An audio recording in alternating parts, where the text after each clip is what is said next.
Ny amin'ny fahafahana indray that we can open our spiritual ears and listen to what you want to teach us today. mba hahafahanao manokatra ny sofinay ara-panahy mba andrenesanay zavatra tianao ampianarana anay amin'ity marain'ity. Because we need change in our lives, Lord. Satria mila fanovana zay eo amin'ny fiainanay. We need growth in our lives. Mila fitombony zay eo amin'ny fiainanay. We need to be different in a society where people don't want to serve God. Mila miavaka zay eo amin'ny fiarahamonina izay misy an'ny olona tsy tia manompo an'Andriamanitra. We are at the right time, at the right place, Lord, to listen to you. Amin'ny fotoana mety sy amin'ny toerana mety izahay androany maraina enonanao. And please, Lord, send your angels around this place so that we can listen without any influence from a force that wants to come, kill, steal, and destroy. Dia mangataka ny anjelinao zay hitoby manodidina an'ity toeran'ity mba hahafahanay tsy misy zavatra avy any ivelany manelingelina anay zavatra mety hangalatra na handroba na handringana. May you get the glory and the honor and the praise. Dia aoka ianao no omena voninahitra sy ny haja sy ny fiderana. Amen. Amen. Mesa trobetsika, me Petrika.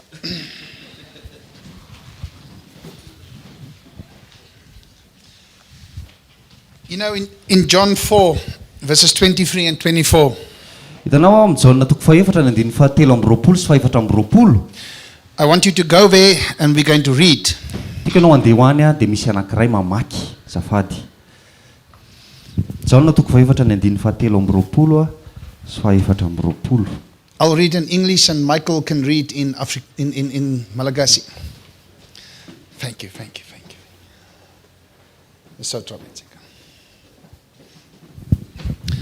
John 4 verses 23 and 24. Jaona toko faefatra ny andininy fahatelo amby roapolo sy ny andininy faefatra amby roapolo.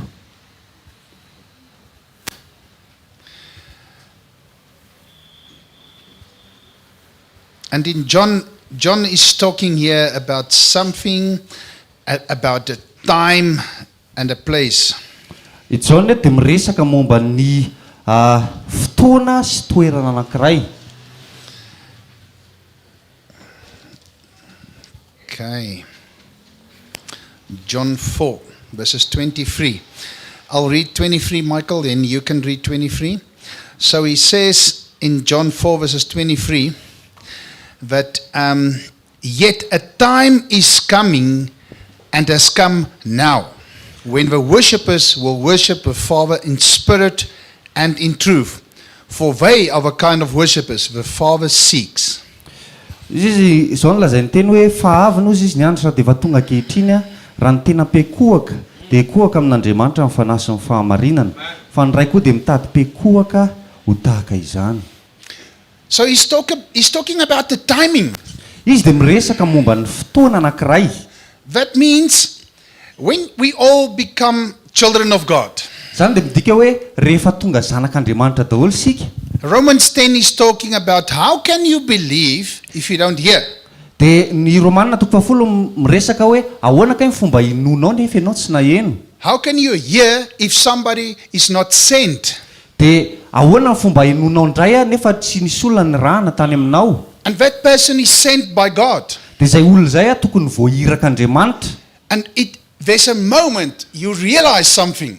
Dia misy fotoana ianao ohatran'ny hoe matsapa zavatra anankiray misokatra ny sainao amin'ny zavatra anankiray. So you are continuing in your life, doing your things, doing whatever you want to do, and there comes a time where you say, Dia misy fotoana ianao manohy ny zavatra ataonao sy ny fomba fiainanao isan'andro, dia misy fotoana anankiray ianao matsapa ohatran'ny hoe misy zavatra miova zany. Suddenly you are looking from God's side to you.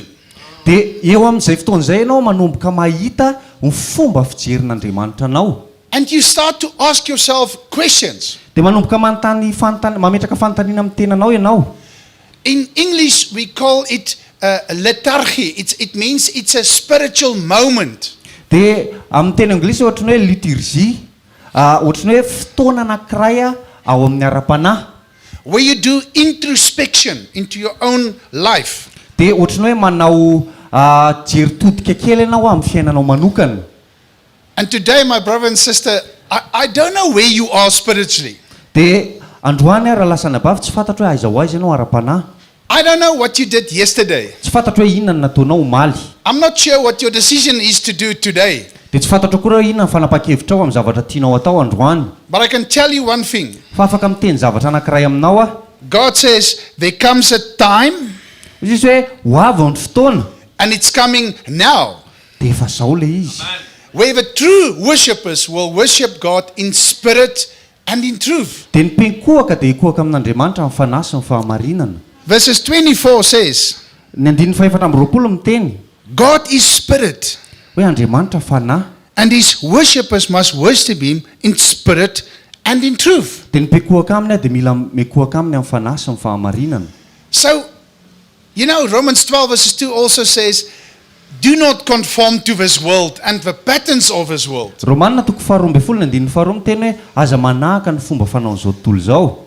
But let God, Fa avelao Andriamanitra who is spirit, izay fanahy, who is not involved in your world, izay tsy misy idirany mihitsy any fiainana ny tontolo misy anao.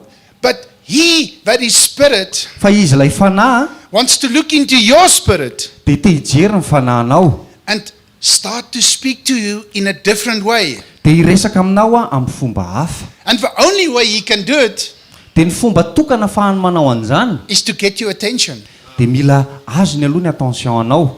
And sometimes he will allow situations to happen in your life Dia indraindray a misy trangany zavatra avelan'Andriamanitra hitranga eo amin'ny fiainanao to get your attention. mba hahatonga anao hifantoka. Because he says there comes a time, Satria izy ny teny ho avy ny andro. that means on your watch, it's a time, it's an hour, it's a minute, it's a day. Dia rehefa mijery ny leranao ianao a dia ora, minitra, segondra, andro. Now suddenly he's not talking about spirit anymore. Dia zao izy dia tsy miresaka momba ny ara-panahy intsony. He comes into your life, Dia tonga eo amin'ny fiainanao indray izy zao. the chronic life we live in. Le fotoana voafetra izay iainantsika amin'izao. Because God is out of time. Satria Andriamanitra ivelan'ny fotoana. But he's coming into our life, in our world, into our hearts. Dia tonga izy a eo amin'ny fiainantsika, eo amin'ny tontolo misy antsika, eo amin'ny fiainantsika.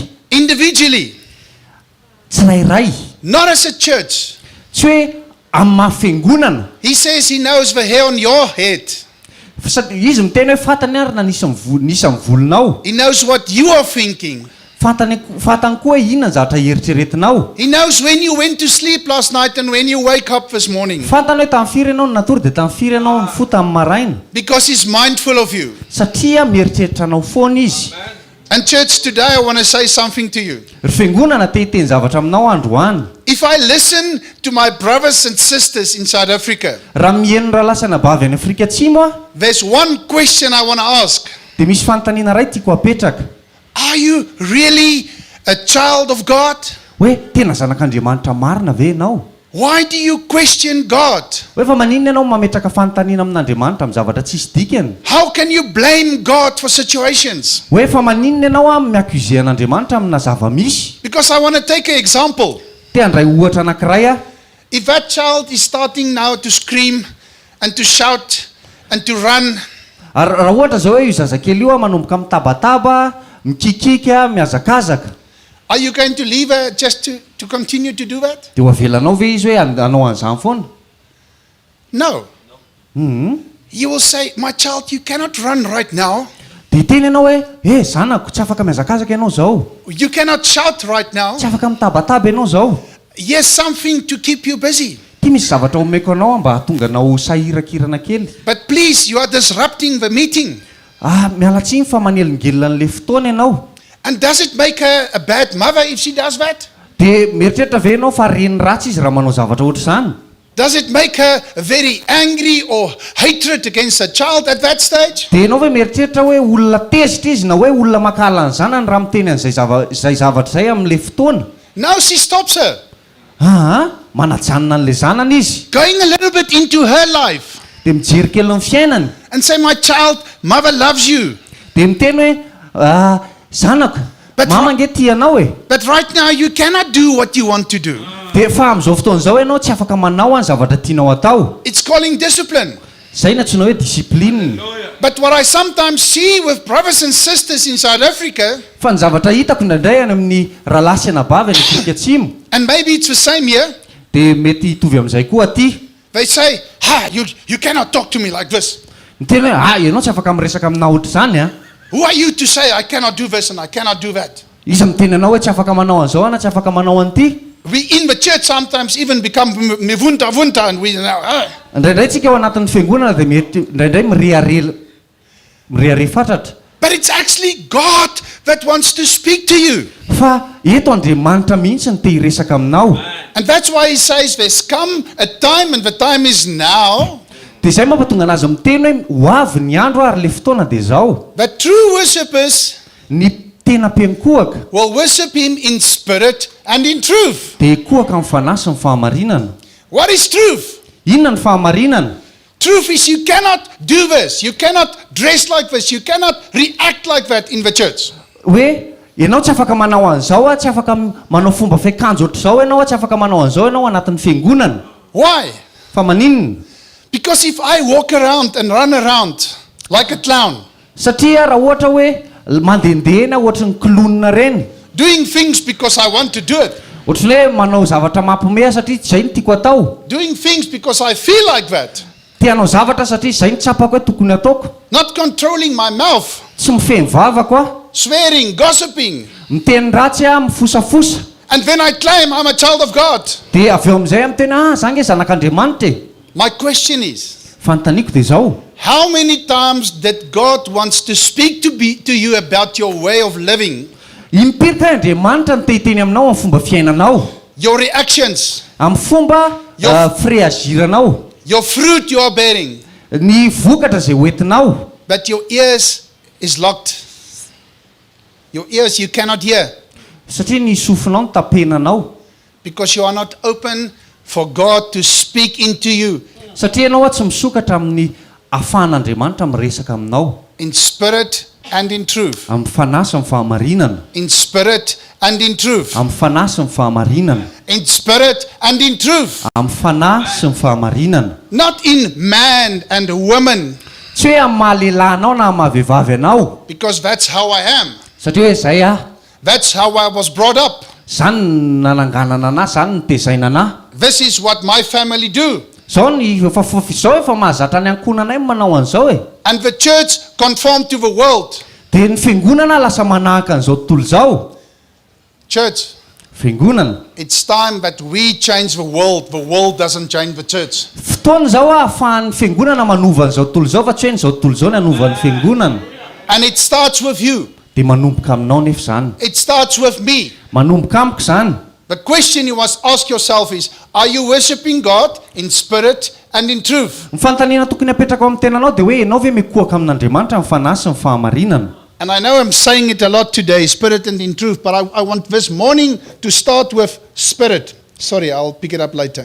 Tsy maninona hoe averimberiko foana le teny hoe fanahy sy fahamarinana fa izay no tiako resahana amin'ity maraina ity.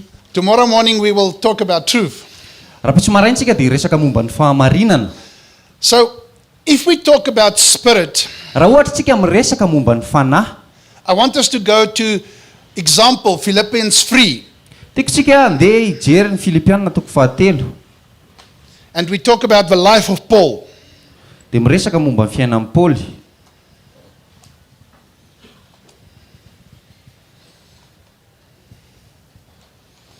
Philippians 3, Filipianina toko 4 and we'll take it verse by verse. dia ho raisitsika verset par verset. We'll start with Philippians 3 verses 7.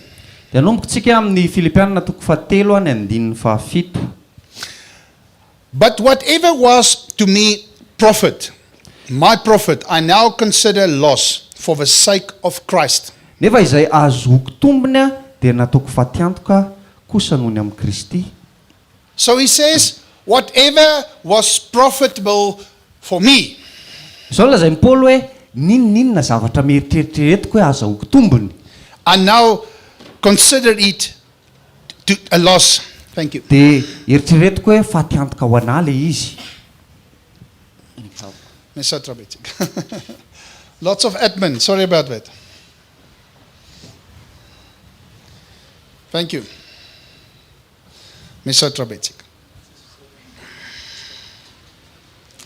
So he says, whatever was a was profitable for me.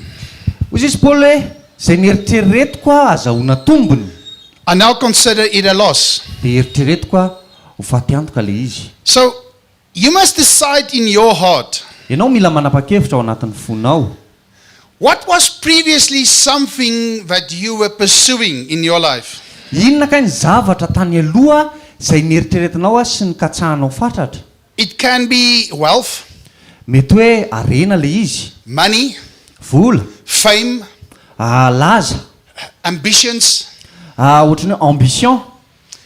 You know that song, Robin Mark sings it, I surrender all. Misy hira zay hoe omeko anao ny zavatra rehetra. He says, I surrender all. Hoe omeko anao ny zavatra rehetra. I surrender all. Atolotra anao ny zavatra He rehetra. says, all my hopes and ambitions and plans, I surrender all. Ny planko sy ny ambitionko sy ny zavatra rehetra dia atolotra daholo. Why do I say it today, church? Fa maninona kay zany ny zavatra razaiko androany?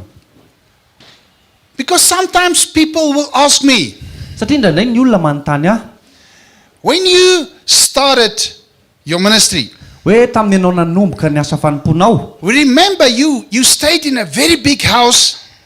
dia tadidinao ve ianao le mipetraka tao anatina trano ngeza be, You were driving fancy cars. mitondra tomobila tena raitra be ianao. You were a successful, healthy, wealthy man. Tamin'izany ianao tena lehilahy tena nahomby be tamin'ny zavatra nandraranao. And you let it go. Dia maninona ny navelanao le izy? And now we don't see that anymore. Dia zao tsy hitanay intsony le izy. So the question is, does God want you to be poor? Dia nyfanontaniana dia hoe ga ianao tian'Andriamanitra hantra? I said to them, no. Dia What changed is my heart, ny zavatra niova dia ny foko, my perspective, ny fomba fijeriko zavatra anankiray. my thinking of what is important changed. Dia ny fieritreretako amin'ny zavatra hoe inona ny zavatra manan-danja zay niova. I'm still rich. Za mbola manan-karena ihany. I'm happy. Faly aho. Do I look hungry to you? Ianao hoe mieritreritra amin'ny kibobeako ty dia noana. Call my children. Atsoa moa ny zanako hoe When I go to the airport, they cry. rehefa makany amin'ny aéroport aho dia mitomany ny zanako. When they receive me at the airport, they cry. Rehefa tonga ny trano, rehefa tonga ny amin'ny aéroport indray dia mitomany zareo. And it's the same with my wife. Dia mitovy amin'izay koa ny vadiko. That's gaining. Satria izay le hoe nahazo aho. Because they love me, they miss me. Satria tiany aho dia malahelo ahy izy. And I love them and I miss them. Dia za koa malahelo an'zareo sy tia an'zareo. You will see me at the end of next week. I'll be standing here and crying as well, thinking of him. Dia mety ahitanay ianao amin'ity faran'ity herinandro ity hoe hijoro eto dia hitomany satria malahelo an'zareo. But previously, Fa tany arina tany I was crying because I cannot afford the big Range Rover. dia taloha nitomany satria tsy afaka mividy Range Rover. And you know what? Fantatrao hoe fa maninona? My heart changed. Ny fokony niova toe. My mind changed. Niova ny fomba fisainako. And it's a work of God. Zay ny asa an'Andriamanitra. So if you want money, I can give to you. Raha ohatra hoe mila vola ianao dia afaka omeko. If you want wisdom, I can give it to you. Raha mila fahendrena ianao afaka manome koa. Because God gives it to me. Satria Andriamanitra nanome anahy an'izany. But right now I don't have it. Fa zao aloha tsy manana e. But give me time. Fa meo fotoana nge ahy e. I will bring it to you next week. Dia hoentiko aty aminao amin'ny herinandro ambony. Because I trust my God. Satria matoky an'ny Andriamanitra aho. I trust him right now. Matoky anazy aho amin'izao fotoana izao. Before I came, I had nothing in my account. Talohany natongavako tsy nanana na ariary raha tao anatin'ny compteko. Not even money to buy the airplane ticket. Na ny vola hividanana ny billet d'avion raha tsy nisy. But right now, standing here, Fa amin'izao fotoana izao mijoro eto. there's plenty food in my fridge. Feno sakafo any an-tranoko any. Ao Why? anaty frigidaire. Fa maninona? Because God's a good father and he knows what you need. Satria Andriamanitra dia Andriamanitra tsara dia fatany zavatra ilainao. Church, spirit and truth. Fanahy sy fahamarinana. Spirit and truth. Fanahy sy fahamarinana. So stop looking after yourself. Ajanony le fitediavana zavatra sy fikatsahana zavatra momba ny tenanao foana. It's the work of God. Fa ny asan'Andriamanitra I can promise you, ma'am, afaka mampanantenanao ary mama Your child is not worrying what he's going to eat tomorrow. ny zanakao akory tsy hoe hanany amin'ny zavatra hohaniny raha pitso maraina. Look at her. She's lying on her mom's shoulder. Jereo moa izy hoe eo amin'ny sandry mamany izy mitositosy kely. There's comfort, there's trust, there's relationship, there's love. Misy confort misy fatokina, misy fitiavana. But the world Fa zao tontolo zao want us to worry about money, what I'm going to eat next week, what I'm going to wear, what I'm going to do. That is what the world do with us. de zao tontolo zao ohatry mampanao atsika hoe inona ary no hoaniko indray amin'ny herinandro, inona no tafiko amin'ny herinandro, inona manahy amin'ny zavatra rehetra. So Paul is saying here, Paul de miteny eto, whatever was profitable for me, izy izy Paul hoe ninona zavatra neveriko tombotsoa, I consider it a loss. de raisiko izy amin'izao fotoana zao tahaka amin'ny fahatyantoka. For to know Christ is what I want to gain. Fa ny fahafantarana ny Kristy zay no tiako ho azo. And what is Christ? Ary iza moa Kristy? It's a spirit. Fanahy izy. Jesus was man, Jesosy de lehilahy, Christ was spirit, de Kristy ny fanahy. and Jesus Christ was spirit man, spirit man. De Kristy le hoe olombelona. Jesosy Kristy natsoina hoe olombelona sady fanahy. He was a man, Lehilahy mitovy antsika ihany izy. he was wearing clothes, Ny akanjo ohatratsika, he was hungry, nentinona, he was tired, nety reraka. he was anxious, Indraindray izy niasa saina. he was sweating blood, Niasa saina izy fa ianao mbola tsy niasa saina ohatrana azy ka hoe tsy embokidra. he had his friends, Nanana namana izy. he asked them to pray with him. Nangataka Jesosy hoe midao mba hiaraka hivavaka amiko. He was a human like me and you. Olombelona tahaka antsika sy ianao ihany izy. He was bleeding, he died. Mety nandeha raha izy de maty koa. But Fa he says, I never do the things I want to do. I only do what my Father tells me to do. hoy izy Jesosy hoe za tsy te hanao ny zavatra tiako atao fa ny zavatra ataoko de zavatra tenenin'ny ray anahy ihany. That's what made him different, church. Zany no mampiavaka azy. The question is, what is making you different? Fanontaniana de zao hoe inona kay mampiavaka anao? Are you led by your own man? Ianao ve hoentin'le ohatra hoe olombelona anao fotsiny? I want to use example in Luke 4. Tehaka ohatra ao amin'ny Luka 4. When Satan took Jesus Rehefa noentin'ny Satana Jesosy on a mountain, teny ambony tendrombohitra, showing him all the kingdoms of earth. de naseho an'ny Satana azy ny fanjakana rehetra teto amin'izao tontolo zao. Now I'm going to act it a little bit. De ho ataoko ohatrany hoe action kely le izy ohatrany film kely. Can I use you as an example? Afaka ampiasaiko ohatra ianao. Now he's Jesus Izy zao Jesosy, and I'm Satan. de za Satana. Do you think Satan took him and say, I want to show you something on the mountain? Ianao hoe mieritreritra fa Satana ny teny hoe andao rangamba hiaraka kely any tendrombohitra? I don't think so. Za tsy mieritreritra hoe He izay says, mitranga. haha, so you are the Jesus. Iza hoe ianao le Jesosy. You are the man that's walking around doing miracles. Ianao hoe le lehilahy le mandehandeha le manao fahagagana. Come here, you're stupid. Andao aty ianao ry le adaly ty. I want to take you on a mountain. Andao ianao hoentiko any tendrombohitra. Stop smiling. Aza mitsikitsiky eo ianao. Who do you think you are? Fivy ianao mieritreritra fizy ianao. Look at this earth. Jereo hoe zao tontolo zao hoe All these kingdoms. jereo mifanjakana rehetra. Open your eyes and look. Sakafo ty masonao ty de jereo. It's mine. Ana reo. It's mine. Ana reo. And if you go on your knees before me, Fa raha ohatra ianao tonga de kohaka amiko, look, I will give it to you. de omeko anao le izy jereo tsara. That's just my view. Ohatra zay ny fomba fahitako any zavatra nitranga tamin'izany. But there's no way Satan will take Jesus on a nice walk to the mountain. Tsy hoe akory hoe lasa akory Satana de hiaraka amin'ny Jesosy ianao randonnée eny ambony tendrombohitra. Because he's proudful. Satria izy tena be firiariana loatra. He's arrogant. Tena masika izy ny amin'ny fomba fiteniny. He thinks he's God. Izy nieritreritra hoe Andriamanitra.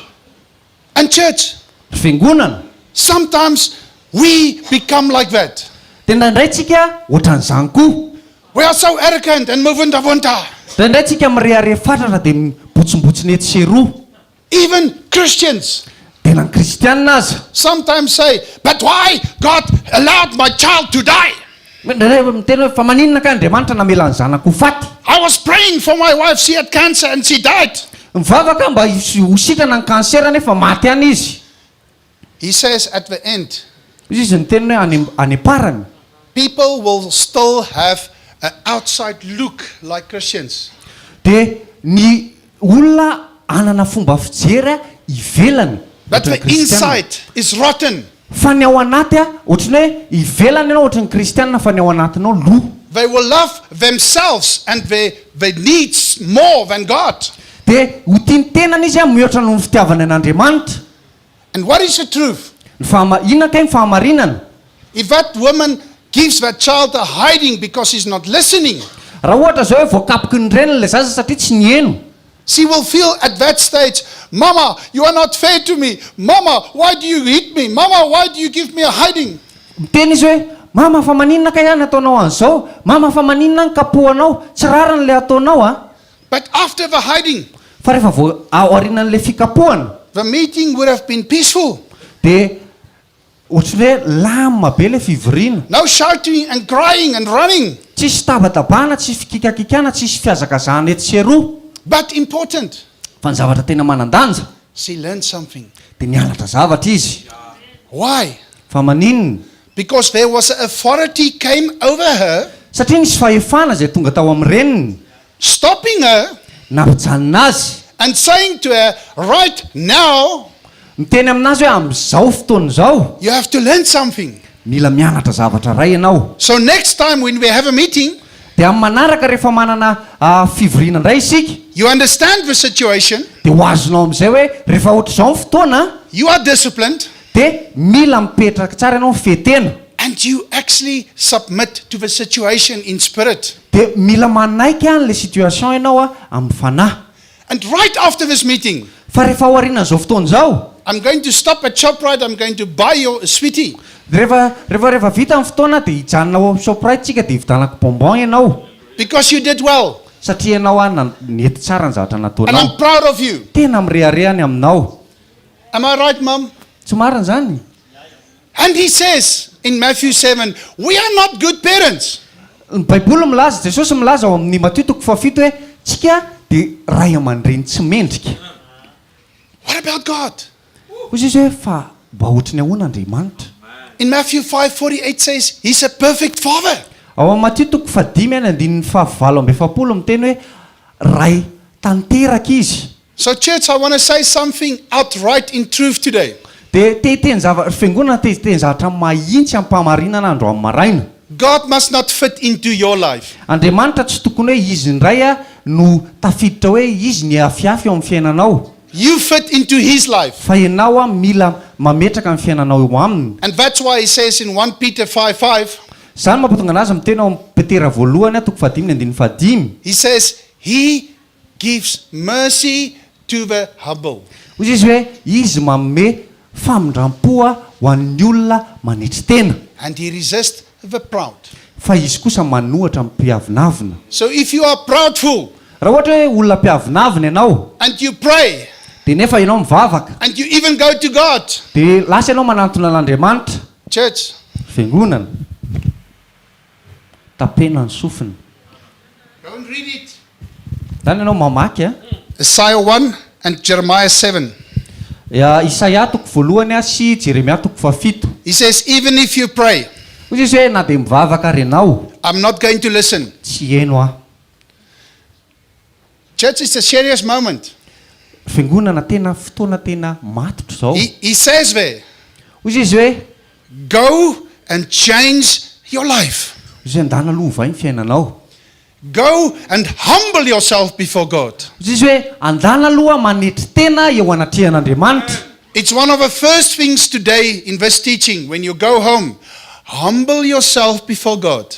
Zavatra tokony ataonao rehefa vita ny fampianarana andro amin'ny maraina de lasa ianao mody any an-trano de manetry tena eo anatrehan'Andriamanitra. And I want to ask a question today. Te hametraka fanontaniana aminao androany. How can you get rid of the devil in your life? Ahoana kay ny fomba analanao any devoly tsy eo amin'ny fiainanao intsony? I want to answer if you can. Misy afaka mamaly an'izany ve? Accept God, it's a good start, but there's specific It's in James 4 verses 7. Who knows that scripture? James 4 verses mahafantatra 7. an'ilay tenin'Andriamanitra amin'ny Jakoba 4:7. He says, Izao no lazainy. humble yourself before God. Izy hoe manetreny tena eo anatrehan'Andriamanitra. Resist the devil Toerany devoly and he will flee. dia handositra anareo izy. Now whatever happens in your life, Zao hoe ninninona mitrango eo amin'ny fiainanao. you lose your job, Mety hoe very asa, you are ill, mety hoe marary ianao, you need something. mila zavatra. If you go to God, Raha ohatra ianao manantona an'Andriamanitra, you know God, I need something. tena aloha ohatra tompo mba mila zavatra kely. You know what, I need a better car and a better life. Mila tomobila tsaratsara kokoa sy fiainana tsaratsara kokoa. Now mom, if your child comes to you and say, okay mom, when we finished with this meeting, I want sweeties there at ShopRite. Okay, you understand me? Raha ohatra hoe ny zanakao hoe rehefa vity izy miteny aminao hoe mama, rehefa vity ty fotoana ty any amin'ny ShopRite tsika rehefa eo hividy amin'ny bonbon. Azonao zany? Or will you say, my child, yeah, for sure, definitely, no, yes, lots of money, please, go now, go and buy some money for you, please. Dia ianao ve hiteny hoe Go and buy sweeties. mety zany zanako, mety zany tena tonony vola fa andana angana ianao vidy zao dia zao. Will that be your reaction, mom? Ohatra zany ve fomba zay fomba fieritreira ho ataonao. Now my question is, Fanontaniako dia tsotra. sometimes in church even, Indraindray ao anaty fiangonana mihintsy aza. people walk around even as ministers, Ny olona mandeha ohatry ny hoe mpanompon'Andriamanitra, telling people, miteny ny olona, if you want to be rich, miteny hoe raha te hanan-karena ianao you sow into my ministry. dia mamafy ao amin'ny asa fanompoko. If you want to be blessed, Raha te ho voatay ianao you come to me, I will bless you. dia tonga aty amiko ianao dia tahiko fotsiny. Bring your money to the church Ho eto aty am-piangonana ny volanao and you will be wealthy. dia hanan-karena be ianao. That's mavunta. Zany ny firiariana. Church, Fiangonana. it's true that you must bring your money. It's true that you must sow. It's true that you must give. Marina fa hoe mila mitondra volanao ianao mila mamafy mila manome.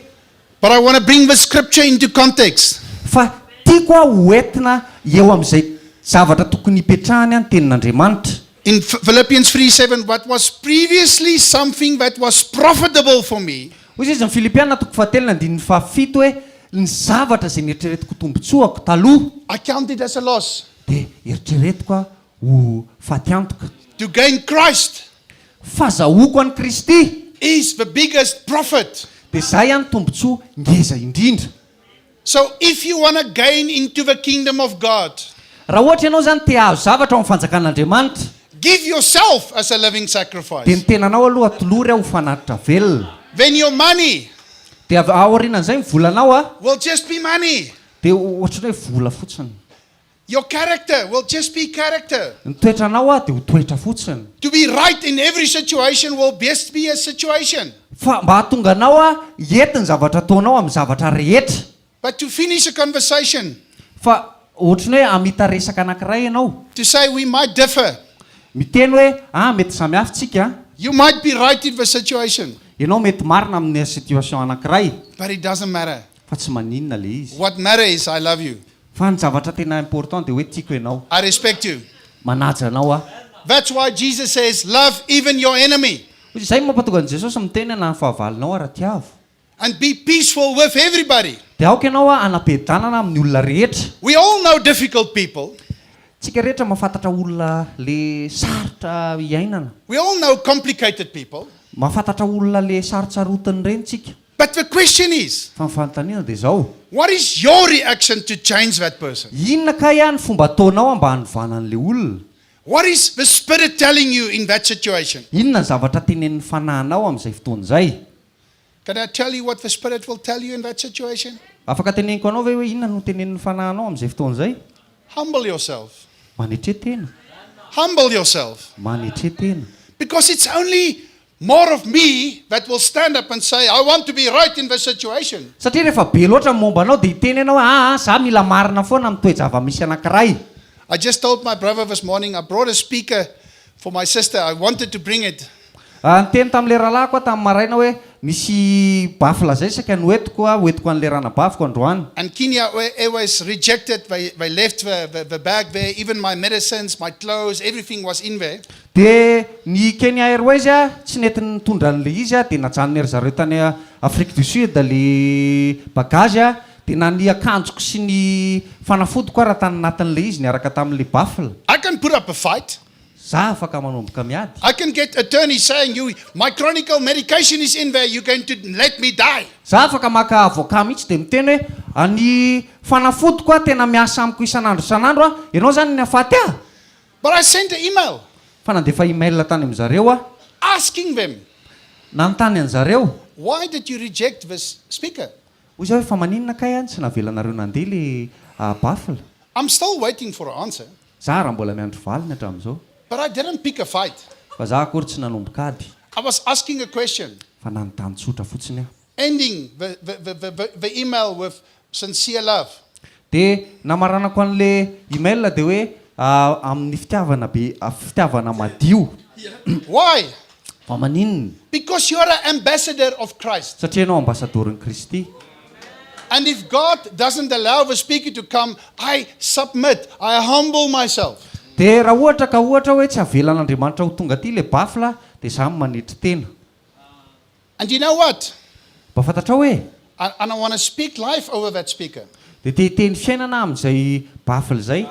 Because maybe because of his emails, Satria mety hoe nohon'le email I'm going to get to the manager. mety hoe afaka mandeha any amin'le manager. And through my communication with that manager, De ao amin'le fifandraisako amin'izay tompona andraikitra zay, maybe next time, mety amin'ny manaraka he does not only allow me to bring a speaker, mety hoe tsy avelany, mety hoe ho avelany hitondra bafla, tsy hoe bafla fotsiny no avelany hoetiko, he allows me to bring extra things. fa avelany hitondra zavatra hafa ihany koa nefa. That's my mindset. Zay ny fomba fisainako. My mindset is not that I want to fight now because you took something from me. Za tsy mieritreritra hoe satria ianao naka zavatra tety amiko de ndao tsika hikombaka kely. My mindset is to get an understanding. Fa ny fisainako de te hatakatra. I don't have to be a slave. Za tsy te ho andevo. I don't have to say whatever you, it's fine. I'm just a slave in the situation. Za tsy te tena satria anio an'izay ranga de tsy te ho andevo But I'm not fighting fa za tsy miady. because that's not what God expects from me. Satria tsy hoe ohatrany hoe ny hery zavatra atenain'Andriamanitra aminahy tsy hoe anao mpiady atsena. How is our time? How much time do we still have? We still have like 20 minutes. Do we still have some time? Yes. Like we must leave at 8:30. Okay, let's continue. Toizatsika ihany. Let's read Philippians 3 verses 8. Filipiana toko fahatelo ny andininy fahavalo. Philippians 3 verses 8 says, Filipiana toko fahatelo ny andininy fahavalo de milaza.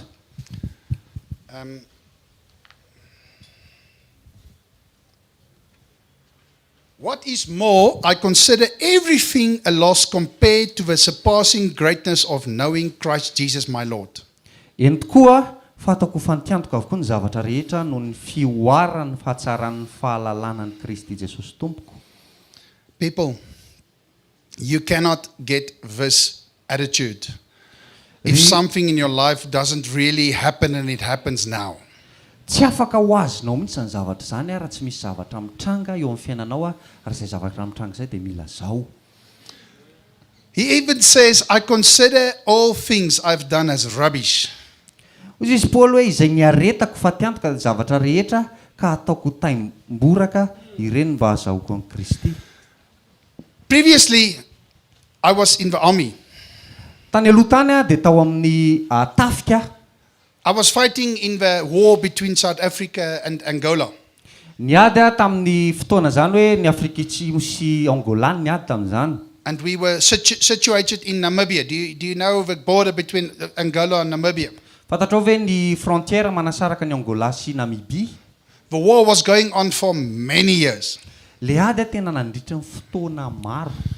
Now I was in the unit. It's called the reconnaissance unit. Reconnaissance. Tao anatina unité de reconnaissance le mpandeha mamatatra an'le toerana.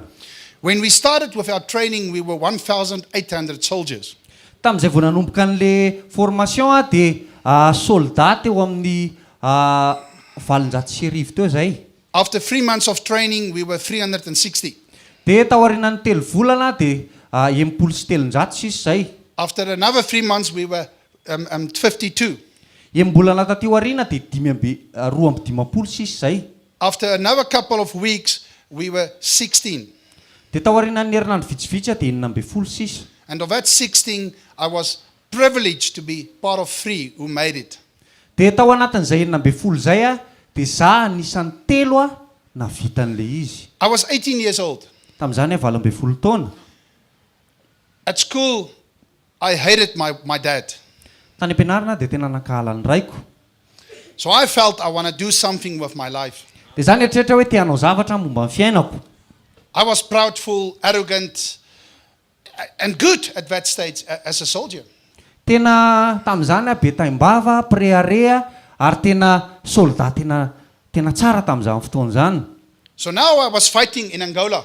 De zao zay andeha hiady any amin'ny Angola. One of the best, the elite, the selected. Le elite anankitelo zay voasafidy. And suddenly, when I saw the enemy, de tampotampoka rehefa nahita ny fahavalo and I had a machine gun in my hand, de nanana le basy rafale reny teny an-tanako. I could kill him and all the people with him. De afaka tonga de mavonoko daholo le fahavalo sy olona rehetra niaraka taminy teo. Suddenly, I had that moment De tampotampoka teo ohatry nisy fotoana kely zay. where God spoke to me. Miteny tampotampoka Andriamanitra. And he says to me, Mendert, Izy hoe Mendert, what are you going to do now? inona zao ny ataonao zao? And I was like, God, I'm a soldier. I must kill. De ohatran'le amin'ny film reny le ny ambony tomobile le miaraka amin'ny rafale reny hoe zange soldat mila mamono ah. He says, stop. Izy hoe okaloha. It's not your enemy. Izy hoe tsy fahavalonao nge io e. But God, I'm here this is my enemy. It's war. Izy hoe taminazy hoe Andriamanitra komba nge ty e. Io fahavaloko. He says, stop. Izy hoe ajanony. Just point your gun to that guy and tell him to put his hands in the air. Izy hoe ataovana fotsiny ny basinao de ataovana manangatanana izy. And I did that. De nataoko le izy. And he puts his hand in his air, in the air. De nataony ambony ohatr'izao ny tanany. He had some donkeys with him, and on the donkeys was lots of things. It looks like weapons. De niaraka tamina apondra maromaro izy de teo amin'le apondra nitondra ohatrany hoe fitaovam-piadiana zany. I walked towards those people with my friends, with my people that was with me. De lasa zay nakeny amin'le olona sy nyle ireo namako zay niaraka tamiko. They had no weapon with them. Tsy nisy na basy ray raha teny amin'zareo. In the baskets it was maize. De tao anatin'le arina zay noentin'le apondra katsaka ny tao. It was corn. Katsaka. They were on their way home to their family. Ay le olona kay andeha ody any amin'ny ankonany. Then I realized, De natsapa tam'izay fotoan'izay. this is not my enemy. That's why God stopped me like that. Mother telling a child, stop now. De tam'izay fotoan'izay Andriamanitra niteny tamiko hoe ajanony ohatran'le reny niteny amin'izany hoe ajanony le zavatra ataonao zao. And you know what? My officers were mad at me. De mba fantatra hoe fa ny olona teo ambony koa tena tezitra tamiko. Slapping me and say, what's wrong with you? Fialahany kely do izy fa ianao ve adaly. We spent so much money on you, training you to do this. Nandany vola sy fotoana maro zay taminao anao an'izao zavatra zao. And I said to the officer, but he didn't even have a weapon. De izy tam'le officier hoe izy raha tsy nanana fitaovam-piadiana akory. And he says, but you've got an order to kill all Angolan people. De izy hoe ny ordre azonao de ny amono ny vahoakan'ny Angola rehetra. And I said to him, this time, Izy taminazy amin'ity fotoana ity I was listening to a higher authority. de nieno fahefana ambonino ianao And I'll rather be disobedient to you de izy hoe tsy maninona na tsy nakatoanao aza than disobedient to the voice that spoke to me today, because that's the truth. fa aleoko tsy nakatoanao toy zay hoe tsy akatoany le feo zay ieniko androany. I would have killed an innocent man Za mety afaka namono olona tsy nanatsiny. to claim a death because of I'm the man that killed him. De iteny hoe matiko izy satria zany enjany. But today I can tell you the story, Fa androany afaka miteny anao an'ity tantara ity. saying all my clothes nomeko daholo ny akanjoko, my beret, ny bere, my badges, ny grady, my medals, ny medaly rehetra, everything I gave away. ny zavatra rehetra momba ny armea nomeko daholo. Because like Paul said, Satria hozy izy Paoly, that was previously profitable for me. hozy izy Paoly hoe ny zavatra zay neritreretiko tombontsoa tamin'izany I gave away. dia no taoko faty antoka dia nomeko And tany. it's the same question that guy asked me, you were a rich businessman, why did you give it away? Dia ohatran'ilay fanontaniana napetraka ilay rahalahy anankiray tamiko hoe ianao taloha tena mpandrarana omby be fa naninona ka ilay izy navotsitra ao. And to finish off today, church, Ny amaranako azy androandro fiangonana it's because for Christ. noho ny amin'ny Kristy. It's because we should ask ourselves, where are we with Christ? Satria tokony hametraka fanontaniana amin'ny tenantsika isika hoe aiza ho aiza ny fiainantsika eo amin'ny Kristy. Are you led by the Spirit, Tarihan'ny fanahy ve ianao or are you led by yourself, sa hoe tarihan'ny tenanao manokana, by your ambitions, ny friarianao, by your world, ny izao tontolo izao anao, by your profitable way of thinking? le fomba fieritreretanao hoe tombom-barotra be. Let's pray. Ataontsika hivavaka. Thank you, Lord, Misaotra Tompo, that we can come to you today, satria afaka tonga eo anatrehanao zay androany, humbling ourselves before you, manetry tena eo anatrehanao, resisting the devil manohatra ny devoly so that he can flee. mba hahafahany mandositra. And even if we have to do it 10 times today, Raha ohatra hoe mila averina 10 ary zany androany, we want to start a life led by the Spirit. dia te hanomboka fiainana izay tarihan'ny fanahy.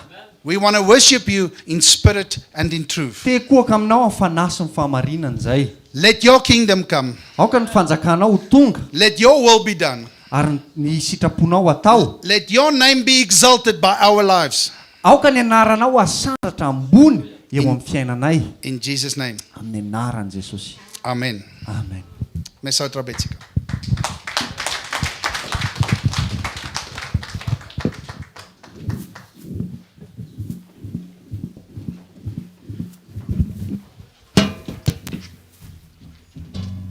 Da tsika mbola hitehaka mafy tsara ho an'i Jesosy ny amin'ny namangina Andriamanitra ny fivorintsika androany. Avy hatrany dia hanao fanatitra ankasitrantsika ny tompony amin'ny fotoana.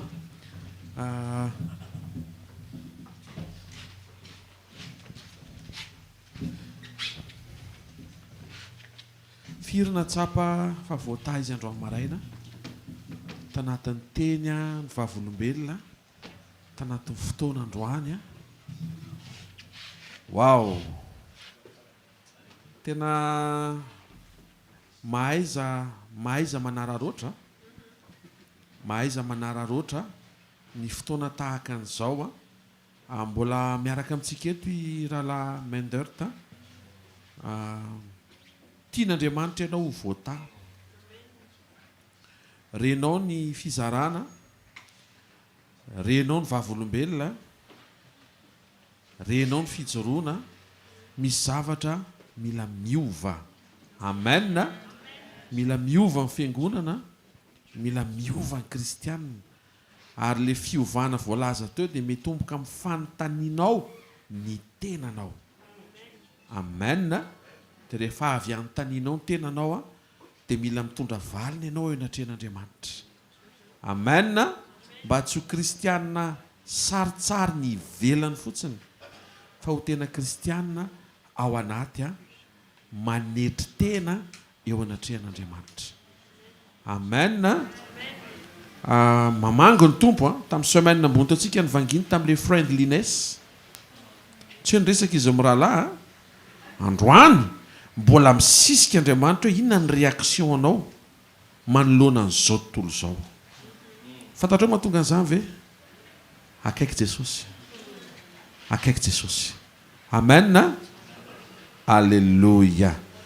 Rapitsy mbola izy no izarany teny efa nambarany teo iresaka momba ny fahamarinana, ozy izy momba ny trofa mahakasika an'ilay hoe ny ray dia mitady mpiakohaka aminy amin'ny fanahy sy ny fahamarinana, dia mahakasika ny fahamarinana indray zany ny rapitso. Tsy maty antoka ianao tonga eto, tena mijoro vavolombelona eto fa tsy maty antoka ianao rehefa tonga hitady an'Andriamanitra. Ary rapitso amin'ity semaine ity mihitsy a dia ataovy isan'ny présent tonga eto ianao a reseo le atsika maraina. Tena lisany samy miatra kely itsika tsy any aminareo reny mafana ambodyfotsy. Alleluia. Fa reseo io tsy hatafitanao bodyfotsy. Jesosy mahatafitanao. Jereo tsara ny impiritsika mety manenina rehefa le tsy tonga. Dia misy na nitakizay raha ngaha tonga. Reseo surmonteux zay fotoana ny fiovany zao. Tena akaikinao fotoana ny fiovany zao hoe. Amen. Dao tsika hitsangana me voninahitra ny tompo. Misaora azy ny amin'ny fotoana, misaora azy ny amin'ny fivoriana, misaora azy ny amin'ny mpanompon'Andriamanitra mbola irany eto a, ny amin'ny teny a, ny amin'ny fampiorenana, ny amin'ny fananarana, ny amin'ny fampaherezana, ny amin'ny fisehoan'Andriamanitra. Nampatsivin'Andriamanitra anao androany fa tena dada tsara izy. Mihoatra aloha zay nao ray aman-dreny mitsimbina sy mijery ny zanakao. Saotra ray amin'ny anarana mahery Jesosy Kristy tompony amin'ny fanatrehanao androany maraina. Mankasitraka ny amin'ny mpanomponao a, ny zanako tonga avy lavitra tonga eto. Hizara ny fitiavanao a, hijoro vavolombelona ho vavolombelonao ananany amin'ny fahatsapana tompo. Fa misy fanapahan-kevitra tianao ho raisinay mifanandrify amin'le mahazanak'Andriamanitra anay. Tsy tovy réaction amin'izao tontolo izao satria zanakao zay. Amin'ny anaran'i Jesosy Kristy avy Nazareta. Tahindreo ny fotoana rapitso sy ny fiarahana eto a mandritry ny terinandro ity ho voninahitra ianarana rery ihany. Amin'ny anaran'i Jesosy Kristy tompo a. Amen. Tsotra any toko mba hapetrana enkeo.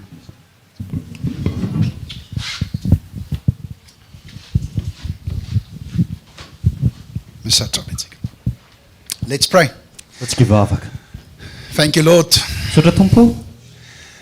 But our thank you will run over, Lord. Ny fisaoranay a dia tena hoe hihoatra hitobaka. We are thankful for you. Misaotra izay ny aminao. And in our thankfulness today, Lord, we ask you, please, Ary amin'ny fisaoranay ianao androany dia te hangataka aminao zay Andriamanitra. bless us to be your representatives, your ambassadors. Dia io zay a mba hatonga anay a tena hirepresente anao a ho ambasadorinao.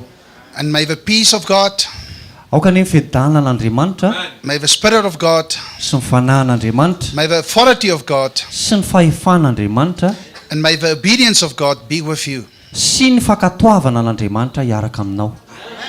until we see each other tomorrow. Be blessed. Mandrapahatonga ny fionatsika rapitso maraina indray a dia tahinany ianao amin'ny anaran'i Jesosy. And enjoy your day. Dia mifaliny amin'ny andronao androany. And remember, God loves you. Dia tadio hoe tian'Andriamanitra ianao. Amen. Amen. Veluma, tain tumpu.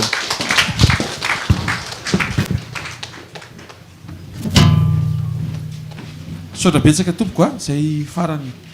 Thank you sir. Thank you for today. Mizara fahasoavantsika fa ny fahasoavan'Andriamanitra no matoy izao a.